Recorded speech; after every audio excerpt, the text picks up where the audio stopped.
there will be some shocking images here, so, you know, in relation to animal rights, you know, that's the disclaimer. You might see something that you don't necessarily like, and I'm sorry about that. But just an example of that.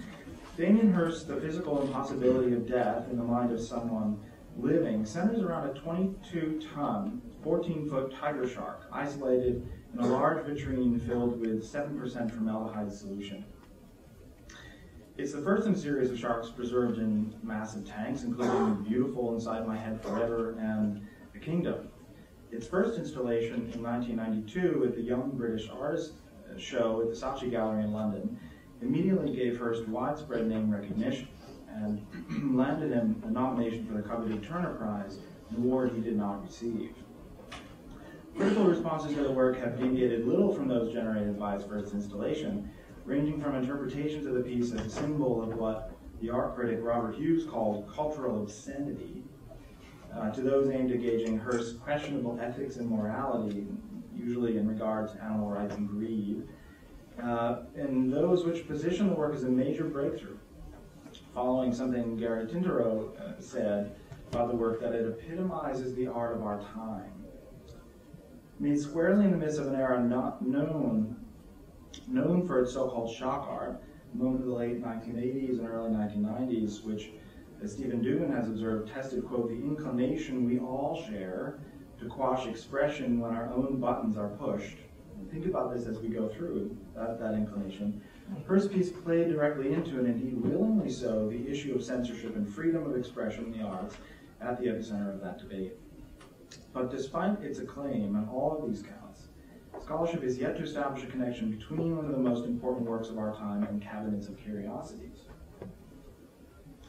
Assembled before Carl Linnaeus published his groundbreaking book Systema Natura in 1735, out of which Linnaean taxonomy was born, and the specimens of the world were ordered in a more logical structure, three kingdoms, the animal, vegetable, and mineral, divided into classes, subdivided into orders, genera, and species. Cabinets of curiosities use more idiosyncratic systems to reason with the untamed natural world, grouping objects from parts of the world or in relation to the four elements. With Darwin's publication of On the Origin of Species in 1859, the scientific glass ceiling of the cabinets began its solidification. As with the shark, Hirst shark, curiosity cabinets conveyed the triumphs over nature, those suggested by our own conquest and compartmentalization of the world, its topography, its cultures, and its living creatures. As a specimen in a massive tank displayed for our amazement, Hirst shark recalls the earliest curiosity cabinets, within which aquatic animals often factored prominently. Of the central ingredients of the cabinets, whole or pieces of strange animals of all types were essential.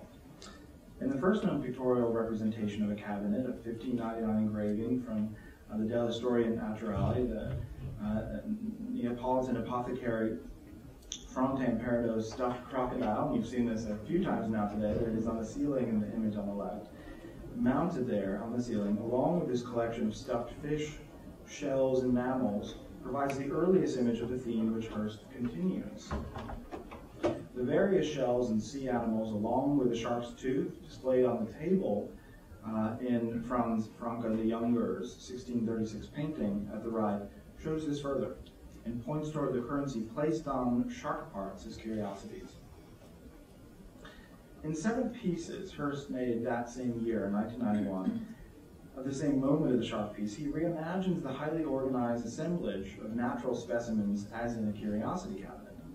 In isolated elements swimming in the same direction for the purposes of understanding, from 91, he lined up fish in profile as examinable, scientifically grounded objects. And in Forms Without Life, also from 1991, he similarly presented a selection of ornate shells he had purchased in Thailand as specimens, and cleaned, polished them, transported them thousands of miles, took them out of context, and ultimately sacrificed them in order to be preserved. In this way, it gives us a way to deal with the specimens and what they ultimately represent, death, by employing the compartmentalized structure of curiosity cabinets. Another fundamental component of curiosity cabinets, which Hirst employs both in the shark piece and in others, is the inclusion of what assemblers of such cabinets believe to be mythical creatures creatures, those which blurred the line between fact and fiction. While the Danish physician and natural philosopher Ole Wurm, we've heard about him this morning, ultimately determined that the unicorn in fact didn't exist. This is one of his big groundbreaking claims. His cabinet, pictured in the 17th century engraving here, contained what he thought was a Scythian lamb, an animal which resembles a plant believed to grow sheep as its fruit. He disproves the unicorn, but actually still continued this line of thinking. That Hirst incorporated a shark among the most mythical of legitimate creatures is not insignificant in this regard. Moreover, that he tasked the Australian fisherman who caught the shark used in the first piece with finding one that was, in his own words, big enough to eat you, Hirst's words, suggests that he employed our collective fear of sharks because of their mythic power as a key ingredient.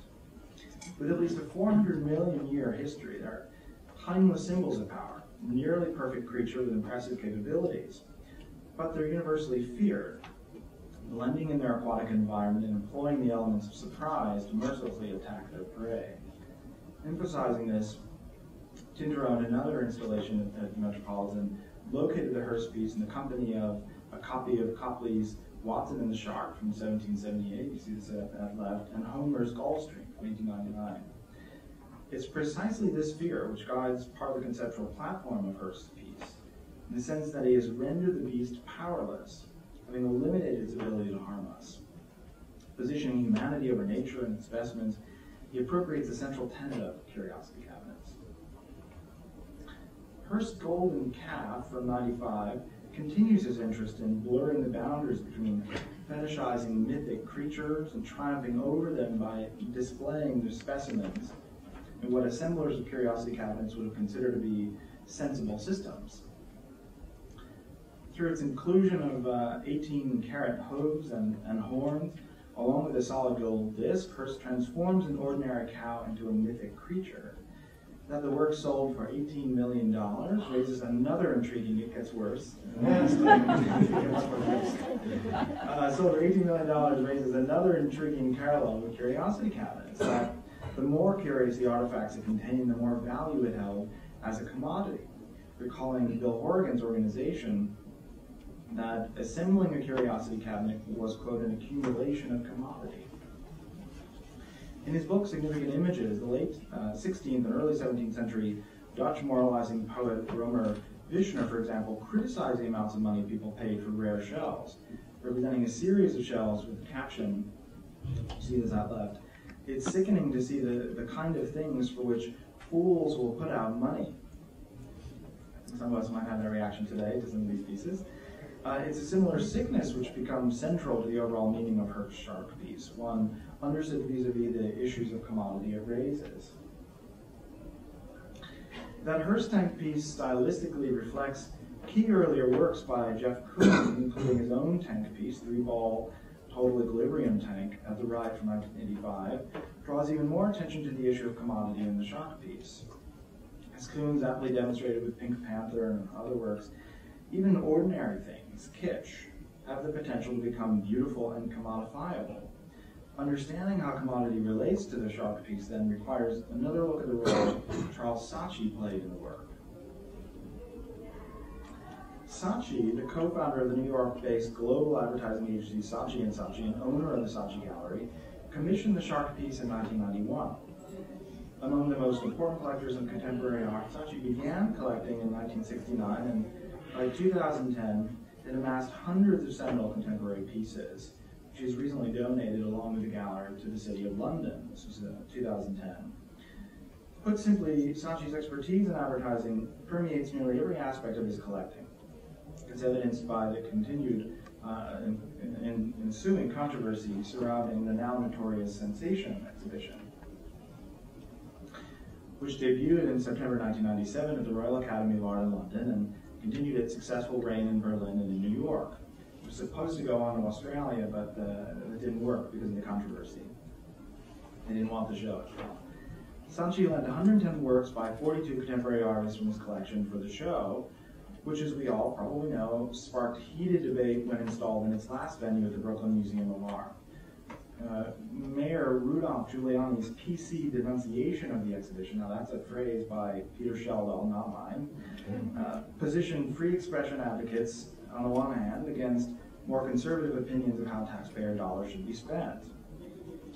Advertising his product, Saatchi successfully garnered endless and perhaps priceless publicity for his first shark piece, among others. In 2004, Saatchi sold the piece to Stephen Cohen for an undisclosed sum, somewhere between $8 and $12 million, making Cohen's role in the evolving meaning of the piece crucial. A Warren graduate and founder of the hedge fund SAC Capital Advisors, and currently the 35th richest American, with a net worth estimated by Forbes to be around $7.3 billion. Cohen, or what the Wall Street Journal called the hedge fund king, began collecting in 2000. Has been consistently ranked in our news as among the 10 biggest spending art collectors, having spent nearly $700 million on artwork. Among the many important post-war and contemporary pieces in his collection are 3 works he bought from David Geffen: a signature Pollock from 1948, he bought that for $52 million, a late landscape by de Kooning, Willem de Kooning, for which he paid $63.5 million, and a third work in de Kooning's coveted women series. He bought that one for $137.5 million. While these staggering sums are difficult for us to process, especially in the current economic situation, they point directly toward the meaning of the shark piece. In the context of such figures, the $100,000 cost of repairing the shark in the Hirst piece is probably an insignificant sum for him, assuming. Cohen's acquisition of the work, through his position within the pantheon of current collectors of contemporary art, confirmed the success of the Hirst shark experiment. Examining this further, it's clear that Hirst's piece was, even at its earliest stages, conceptually grounded in issues related to the marketplace and the financial monetization of art.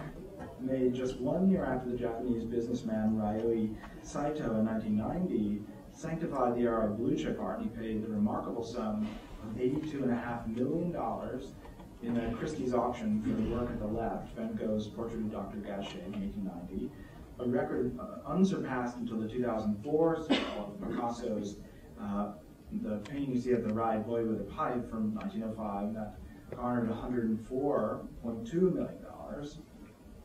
The first shark piece not only reflected issues of commodity, but was designed specifically to do so. Understanding why Cohen paid at least $8 million, or why that sum established the exceedingly high market value of Hirst's work, is thus inexorably linked into the work's inception as a commodity. That Saatchi, who funded the piece, offered Hirst enough money to make any artwork he wished to make, further suggests that both the artist and patron spared no expense in conceiving a work designed to get attention in order to increase its value as a commodity. That its sale made it, at that point, the second highest sum paid for a work by a living artist, second only to Jeff Koons, confirms that Hirst and the Saatchi Connection venture succeeded as it was designed to do so. That the uniqueness of the piece is, moreover, unclear in the sense that Eddie Saunders, see this here, exhibited his own shark in a tank piece in his electric supply shop in the Shoreditch section of inner city London, 2 years before Hirst first exhibited his, raises the intriguing question of whether Hirst plagiarized the early work, whether he didn't know about it at all, or whether his appropriation of it is part of its overall meaning. While Hirst's silence on the Saunders connection hinders any attempt to answer these questions, and naturally he would be silent on the issue, it also raises the intriguing possibility that through his silence he draws even more attention to the work and its mystique. In this way, he participates in one of the hallmarks of good business, namely to promote his product, borrowing from a notorious method Andy Warhol employed at the moment of his first widespread exposure in 1962. With nearly a decade of experience in product placement through his very successful commercial art career, Warhol understood that his quirky behavior, especially when it was filmed, on television interviews and so on, made him more interesting, thus branding his product and making it more desirable.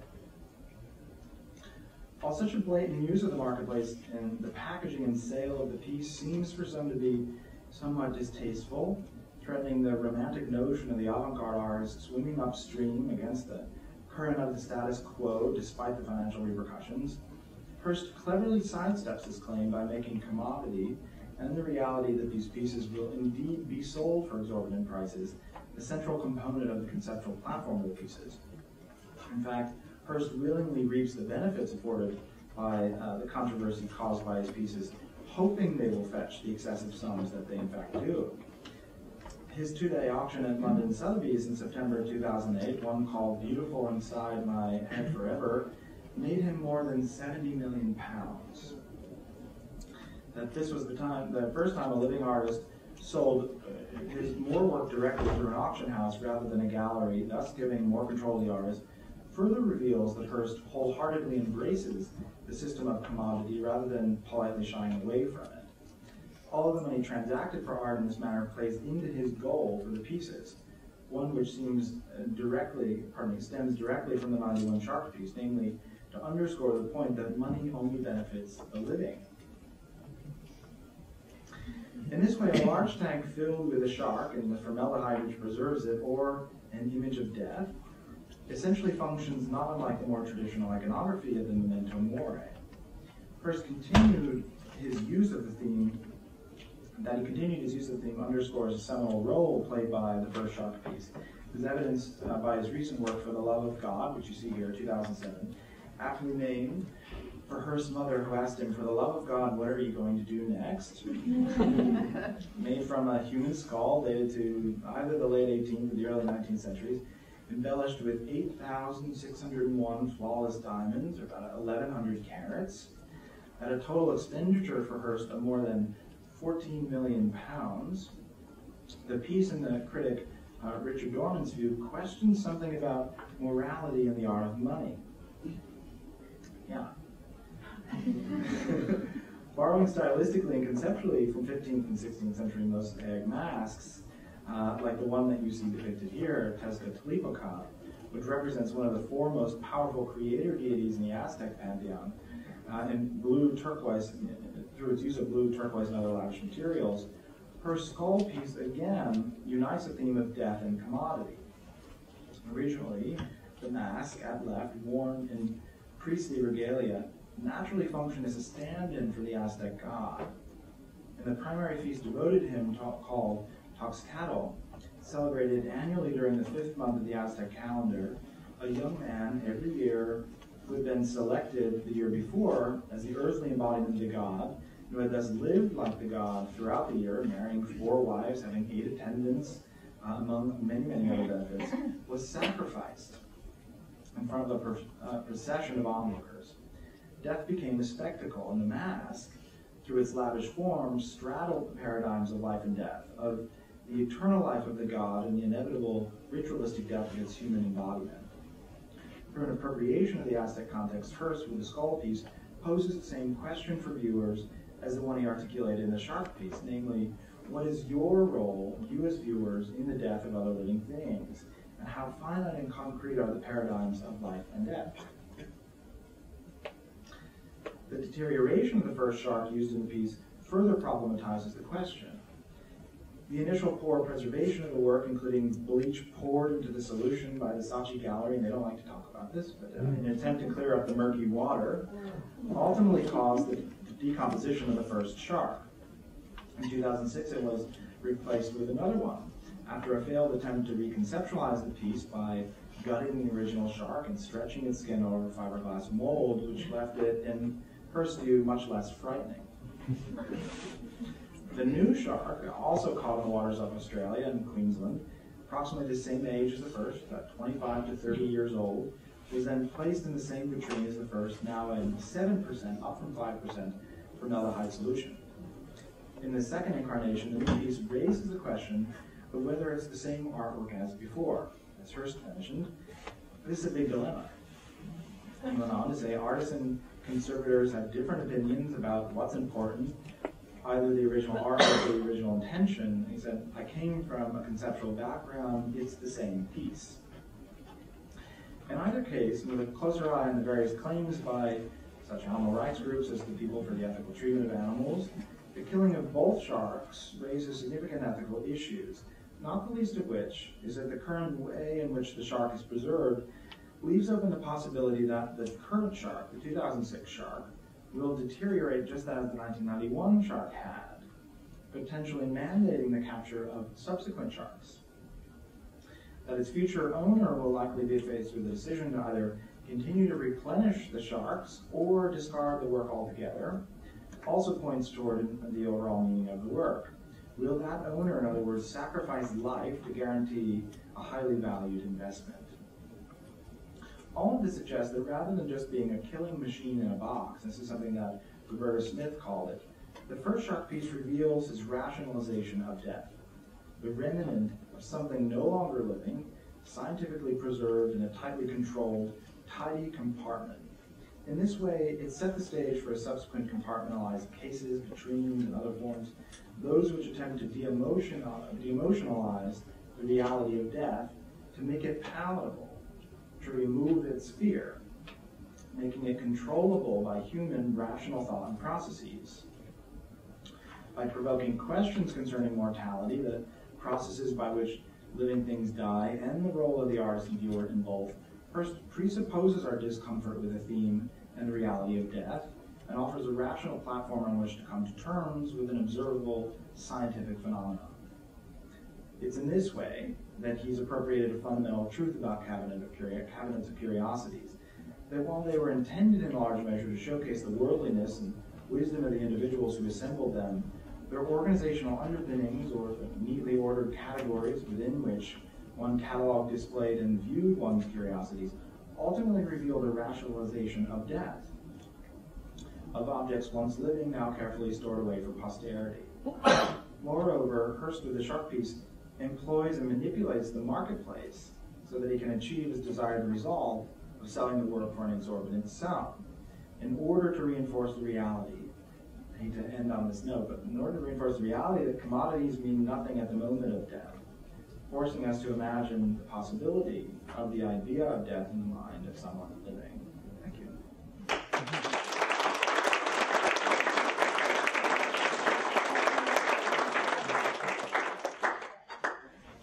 Sorry, I offended some of you with these images. I hope I did. Any questions? Get off easy. Thanks so much. Yes, please. You can't show us these things and get off the hook. You know, I'm really intrigued by your connection of the cabinets of curiosity, the memento mori, and the commodity. And you know, I find you're linking together these things entirely convincing. One question, though, I have, as you were giving us these kind of astronomical sums, that it almost seems that there is maybe a separate category of the super commodity. It's almost as if these, you know, the expense is so huge that one can't really even, you know, the physical possibility of contemplating $150 million, and that at a certain point, by pushing his commodities to this level, might Hirst be, in a sense, transcending or attempting to transcend that category, or I don't know. No, I think it's such a great question. Thank you. That's nice to know that they worked as well, hopefully, as they did. I'm not so sure. But I think what he's trying to do, and the notion of wonder, that maybe comes into play here, is do, I'm going to borrow that phrase, make a super commodity. And how can you not wonder it? And I think that's sort of the point, that we wonder at these numbers in the same way you would have wondered at this purple peacock feather from across the ocean, that we don't have the tools to process that much money. I don't. Maybe some of you do. I don't know how much $150 million really means. It's an abstract concept to me. But and to most of us, he's playing on that idea of the wonder of the super commodity and harnesses it. He goes out of his way to really make that happen.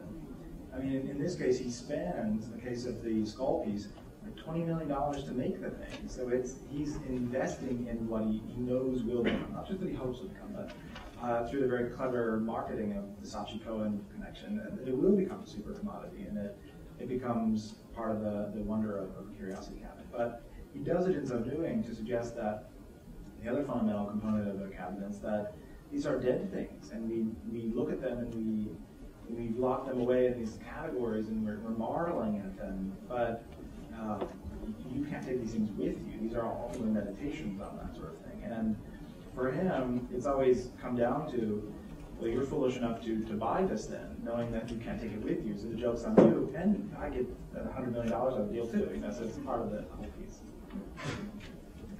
Yes, sir. Continuing, I was precisely thinking that the subtitle is the physical impossibility of price in the mind of someone trying to live, trying to survive. Yeah. In other words, the rest of us are just trying to make a living or trying to get through life, and you're dealing with these incredible numbers. Two or three other points about it. You suggest this all the way through, but it's of the essence. But this is in the Gordon Gekko world, at a Gordon Gekko moment, by the way, in which we call those people sharks. Yeah, interesting. And that was by 86 in Wall Street. Exactly. And those people. And by the way, the market will collapse in 87. Right. And it's just we just good and so forth. Those people are sharks. Interesting. For those of people who are interested, there's a companion book to Mr. Wilson that I did, which does for money what Mr. Wilson did for museums, which is a book called Boggs, The Comedy of Values, about an artist also working on an American artist who drew money and spent his drawings. And part of the thing that's so fascinating about that is that, and I think you can make an argument that you know, any work of art is somewhere between worthless and priceless. Mm-hmm. And anything else you can say about it is comedy. Mm-hmm. I mean, the last thing I just finished working with the art guys. I'm doing a catalog with them, and they are currently doing a piece. This is a pair of artists in Houston, in which they are, for $1 million, you can buy them. By which is meant they have created two hollow bronzes of themselves, apparently mechanically with a laser process, you know, just their faces and their heads. They are hollow. If you pay them $1 million, the hollow bronzes will be the container of their cremated remains after they die. That's a pretty good deal. Well, they point out it's a very good deal. And one of the things that's quite hilarious about it is precisely the comedy that will happen when somebody does pay $1 million. Because the minute you pay $1 million, it will be worth much more than $1 million because of all the coverage. It's going to be People magazine and so on and so on. It'll become a notorious piece. That's the game that Versace connection. And their last point when they talk about it is that they expect that in the fullness of time it will be donated to the museum, and then they will get new monies. Not a bad way to go. No, it reminds me of, and this is just, you know, all the talks that we've heard so far, this is a very great area. There's so much work that can be done here that Warhol printing money, and Warhol painting money. What better way to do it? Just go ahead and pay money, and then you have money. It's a great Keyholes would have a watercolor which consisted of just a swath of watercolor, and then each stencil on top of it $807. Yeah. In which case it was worth $807. Fascinating stuff. Yes, sir. Yeah, is there a phenomenon happening? I don't know if there is or not, but you're looking at this stuff and you're talking about prices of art. Is it almost the reverse in his first doing this, where the more something costs and the more outrageous that price seems to the rest of us, the less good it is as art? I'm not here to say good or bad. No, I'm just wondering if you get a sense of that. No, it raises a good question. It almost, okay, if we borrow that idea of the good, the bad, right? I'm interested in sort of the context of it, and the commodity issue, and lots of those other issues, but it almost doesn't matter if it's good or bad. What matters is what we can sell. And you can sell anything. In the case of Hirst, I think he would argue, and certainly his dealers and collectors would argue, that a lot of money goes into them. So at least if you bought a piece, I'm not trying to convince you to go out and buy one piece, but at least if you bought a piece like it's on the screen at the moment, you have the commoditized value of diamonds. At least you have something. But otherwise, you can sell anything, good, bad, for whatever the market dictates. Of course, the market is manipulable. So you first make your product, then you manipulate the market towards where you want it to go, then you decide whether or not it's a good investment. But the interesting thing is that Hirst presupposed all this and made it the point of the piece, that knowing that anyone's going to do all that plays into the foolishness of trying to do all that, in the notion of what are you getting out of the deal. Temporarily you get a good piece that you wonder about, not unlike how you would have got a Cabinet of Curiosity piece, but it's ultimately meaningless. pay for it, but you don't get much of the deal in the long term. But good, bad, it's interesting. You can sell anything. Yes. The fact that Hirst worked in a mortuary when he was younger, Not significant. that must have had some effect on his preoccupation with death. Yeah. My question about the shark is, he must have known from his experience that it would deteriorate over time. And my feeling is that he may have even thought that would be part of the work, that would continue after death. Speak to that. I absolutely agree with you. I think I alluded to it a little bit. The notion of it raises the very difficult question of what do you do with a very valuable commodity? Now you know how much this is worth and how much it'll potentially continue to be worth, and you have to in the future decide what to do when you are now faced with a deteriorating shark. You have to get rid of your very expensive investment, or you have to replace it. So the person who decides, the future owner, to do that plays into the role that Hirst wants to play to, that in the sense of, do I choose life or do I choose commodity? And I'm guilty of it. We all are. You know, we're all guilty of it to some respect, and that's the idea that it's this archetypal communal thing. I don't know if that answers your question, but yes, I think it did. The owner, in fact, makes a decision as to whether or not this work can continue as it is or transform to something. Exactly right. And to answer your question, I think Hirst presupposed that. I think his own experience suggested that he knew that would happen, and that became a very clever part of the piece. I mean, what do you do when faced with, an act that you might consider unethical outside art or even within art? You have to decide that on your own. What did it look like as it decomposed? Could you have kept it as a decomposed skeleton with a bunch of flesh on it? I suppose you could have, yeah. Does it look like it? Just physically? It was bloating, it was breaking into pieces. I mean, it would have gone on to just utter decomposition. They stopped it at a moment where they thought they can salvage the skin, so it hadn't gone that far. And they made a mold of it, they stretched over the mold, but it just looked the same. So, consulting with him, by the way, or not consulting? Oh yeah, in conversation with them for sure. Can I take off? Yeah. Oh yes, please. I was going to take off on that question though, because it occurs to me that in some way when Hirst is dead, the piece is dead. Because if they replace the shark and Hirst is alive, and he says, oh, this is a replacement, this shark is good. If he dies and some collector has it, can they continue to replace the shark? So that was, there was a question of authorship. That's such a great, thank you for that question. As you know, when you write a 10-page talk, you have to write 30 and take out 20. I mean, there's so many other issues that you can be raising. One is the notion of a large scale and how we perform with it, and all of those issues notwithstanding. But another one is the issue of conservation, that any piece has to live on, and you have to make very difficult decisions about any work of art. And if you sort of think of a 1,000-year-old painting that once you've totally cleaned it, restored it, is it the work of the restorer or the original work? And I guess the best example, maybe the most common, would be Leonardo's Last Supper. That it's so restored. He was decomposing his own lifetime because he tried to mix oil with fresco. It didn't work. So do we have his work or not? And it's a good question. Is it still his work, Hirst's work in his own lifetime and after the fact? I don't know. Yes, I would say.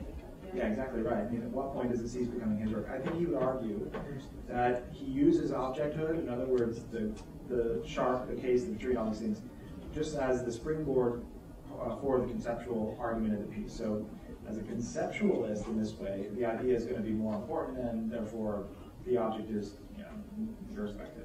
I guess I'm also thinking about it as linked to commodity. So like, if the shark is replaced during his lifetime, is it going to be worth more than if they replace the shark once? And what happens when sharks go extinct? I mean, I don't know. Right, pieces live for a very long time, and then what? And so I think he knew all of these questions going into it. But yeah, as a conceptualist, he's about the idea and the object. I think he's leaving us to decide. But yeah, it's a very difficult issue of conservation. Yes, sir. One more question. We're thinking of, maybe we're focusing too much of the value of it continuing on. And Hirst knows very well it's the value right now. In the time of Madoff and everything else, if you're the person who bought this shark, invested this money, plays in this field and so on, that's what it's about. Right. Yeah. I mean, that's back to Wall Street. It's money now, and there it is. I don't want to keep any more time. Thank you. Thank you so much.